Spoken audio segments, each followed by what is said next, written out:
जीवन किस प्रकार का होगा, ये उपलब्धियां अपने आप में इस चीज को साबित करती हैं।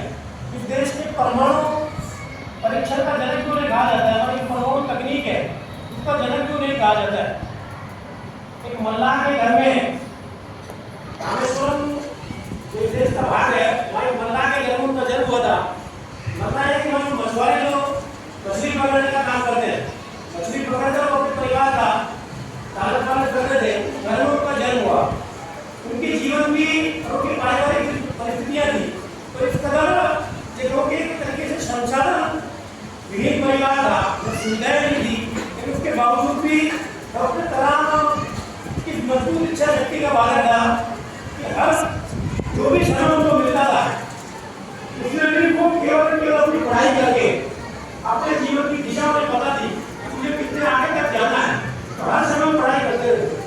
और आगे अक्सर उनका परिवार रामेश्वरम के मंदिर में बाद में श्रद्धालु दर्शन करने के लिए आते थे, तो उन्हें दर्शन कराने के लिए ले जाते थे। उनकी राष्ट्रीय ड्यूटी थी, तो अब्दुल कलाम जब श्रद्धालु मंदिर में दर्शन करने के लिए जाता था, उसे मंदिर पर ले जाते थे, और तब तक वो श्रद्धालु मंदिर में भगवान के दर्शन करता था। तो जो समय मंदिर में श्रद्धालु बाबू दर्शन करके आता था, जो समय बीच में मिलता था, उस समय का भी वो सदुपयोग करके और नियमित रूप से मंदिर में बैठ के पढ़ाई करते रहते थे। इस प्रकार का संघर्षशील जीवन डॉक्टर अब्दुल कलाम का आज की उन्नति है। उनकी एक जीवनी लिखी है अग्नि के पंख नामक। उस जीवनी में दो किस्से हैं, उनका मैं यहाँ जिक्र करके अपनी बात प्रारंभ करूंगा। अब्दुल कलाम जैसे हर बात की स्थिति होती है कि कोई नौकरी मिल जाए, पारिवारिक परिस्थितियां और संचालन पर हो, परिवार में समस्याएं हो आर्थिक रूप से, तो बालक के मन से भी आता है कि एक बार कोई छोटी मोटी नौकरी में लग जाए तब जाके आगे बढ़ेगा। उन्होंने भी अपने जीवन की शुरुआत में फाइटर पायलट की एग्जाम दी थी। दुर्भाग्य से उस एग्जाम में वो फेल हो गए, तो इस तरह निराश हो गए, क्योंकि उस एग्जाम को देने के लिए भी वो किराए का पैसा भी अपने रिश्तेदारों को लेकर आए थे। तो इस कदर वो बालक निराश हो गया कि मैंने इतनी मेहनत की और फिर भी मुझे सफलता नहीं मिली, और उससे कहीं अपना जीवन समाप्त करने के लिए नदी के किनारे जा रहे थे। तो नदी के किनारे घूम रहे थे, एक संत वहां से निकल रहे थे, तो संत ने देखा कि बालक निराशा में है, कि कहीं कहीं कोई परेशानी में है, तो संत उस बालक के पास पहुंचते हैं, अब्दुल कलाम के पास, तो उसके कंधे पर हाथ रखकर उससे पूछते हैं तेरी समस्या क्या है। तो अब्दुल कलाम उस संत को अपनी बात बताता है, तो संत बालक से ये कहता है कि नियति में कि तेरे भविष्य में एक फाइटर पायलट बनना नहीं है, तेरी नियति में तो बहुत कुछ ऐसा कुछ करने की स्थिति है कि देश को बहुत आगे ले जाने का मात्रा तेरे के अंदर है।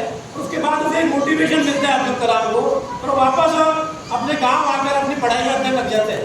आगे का जीवन हम सबको पता है कि किस प्रकार संघर्ष करके वो भारत के अंदर इस परमाणु तकनीक का परीक्षण उन्होंने किया। वही एक व्यक्तित्व थे जिनके दल पर 11 मई 1998 का उत्तरायण का दिन इस देश के इतिहास में एक ऐतिहासिक घटना बनी, तो भारत को उस स्थिति में पहुंचाया। परमाणु परीक्षण के दृष्टि से क्या संपूर्ण विश्व भारत की प्रतिभा का लोहा मानता है। तो जिन परिस्थितियों में परमाणु परीक्षण किया गया था, पूरा विश्व विशेषकर अमेरिका जिस भारत संपूर्ण देश के अंदर संपूर्ण विश्व में अपनी सत्ता कायम रखना चाहता है, उसके इतने सैटेलाइट अंतरिक्ष में है कि संपूर्ण विश्व को सैटेलाइटों के माध्यम से निगरानी रखता है। लेकिन जब 11 मई को भारत का परमाणु परीक्षण अब्दुल कलाम की देखरेख में हुआ, तो संपूर्ण विश्व को खबर नहीं मिली कि भारत भी ऐसा कुछ बड़ा करने वाला है।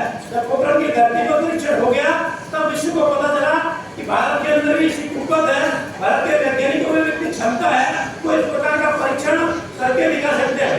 तो परीक्षण केवल वैज्ञानिक तकनीक का परीक्षण नहीं था बच्चों, वो परीक्षण भारत की उस ताकत का परीक्षण था, भारतीय लड़कों की, भारत के बच्चों की वो मेहनत का परिणाम था कि उस परीक्षण के बाद भारत को कभी भी धरती पर परीक्षण करने की आवश्यकता नहीं है, क्योंकि भारत की ऐसी तकनीक विकसित की कि हम जितने भी प्रकार के परमाणु वैज्ञानिक परीक्षण करते हैं, वो सारे परमाणु परीक्षण हम कंप्यूटर के माध्यम से कर लेते हैं। हमारे सारे परीक्षण सफल हो रहे हैं। अब्दुल कलाम भारत की परमाणु तकनीक का जनक है। उनके जीवन में जब ये परीक्षण से पहले रिसर्च में वो लगे हुए थे, तो उस समय देश के तत्कालीन प्रधानमंत्री इंदिरा गांधी जी ने उन्हें मिलने के लिए बुलाया।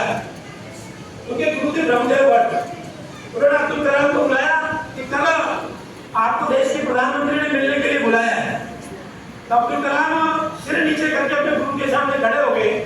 तो गुरु ने उनसे पूछा कि परेशानी क्या है, आप बोल क्यों नहीं रहे, आपका कोई कार्यक्रम कल करते हैं या कल कोई रिसर्च है, कोई परीक्षा का शेड्यूल है, जो भी आपके कार्यक्रम में आप शेड्यूल कर लो, आगे तय कर लो, इसका प्रधानमंत्री आपसे मिलना चाहता है। तो अब्दुल कलाम ने अपने ब्रह्मदेव भट्ट को जवाब दिया कि गुरुजी सारे कार्यक्रम तो किसी भी प्रकार से एडजस्ट हो जाएंगे, लेकिन जिस चीज के लिए मैं सोच रहा हूँ वो ये है कि मेरे पास एक भी धुली हुई शर्ट नहीं है और पिछले 3 दिन से मैंने स्नान भी नहीं किया है, तो किन कपड़ों में देश के प्रधानमंत्री के सामने जाऊंगा। अब तो उनके गुरु ने कहा कि प्रधानमंत्री आपके कपड़े देखने के लिए नहीं, आपसे जिस विषय पर, जिस तकनीक पर आप परीक्षण कर रहे हो उस पर चर्चा करने के लिए बुला रही है।